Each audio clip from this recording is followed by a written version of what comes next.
వాడు చెప్తాడు, లెగ్గు నేను లేపుతాను. అలాగా. చూడు బిడ్డ, ఈ ఆశ్రమంలో తన్ను తన్నుకు ఒక రేటు. ఏ తన్ను కావాలో కోరుకున్నాయన. నీళ్ళల్లో ముంచితంటే 50 రూపాయలు. అది ఆర్డినరీ తన్ను. పాలల్లో కాలు ముంచితంటే 100 రూపాయలు. ఇది ఏ క్లాస్ తన్ను. గంధంలో ముంచితంటే 200 రూపాయలు. అది విఐపి తన్ను. నీళ్ళల్లో పాలల్లో గంధంలో కలిపి కలిపి కలిపి ముంచి లాగితంటే అది సూపర్ తన్ను. ఇన్ని రకాలుగా తన్నగలరా స్వామి? తన్నేవాడిదయ్యా, తన్నించుకునేవాడు అదృష్టం. ఇన్ని తన్నులు తిన్నా కూడా అదృష్టం కలిసి రాకపోతే ఏం చెయ్యాలి స్వామి? మళ్ళీ వచ్చి తన్నించుకోవాలి. తన్నించుకోవటం కాదు, నేనే తన్ని నా భక్తిని నిరూపించుకుంటాను. అనుగ్రహించండి స్వామి. నా దగ్గర 100 ఉన్నాయి. లేచి ఇతడికొచ్చి తూర్పు నిలబడి దండం పెడుతూ వంగు నాయన. ఎందుకు స్వామి? ముందుకు వెళ్ళిపోవడానికి నాయనా. అంటాను.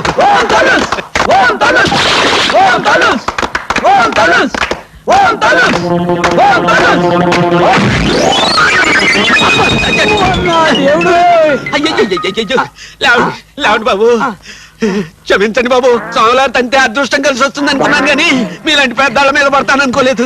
పడితే పడ్డావులేవయ్యా.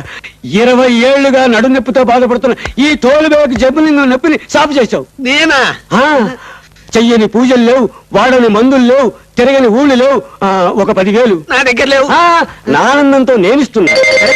10,000 చాలేదా? ఇంకో 10,000 తీసుకో.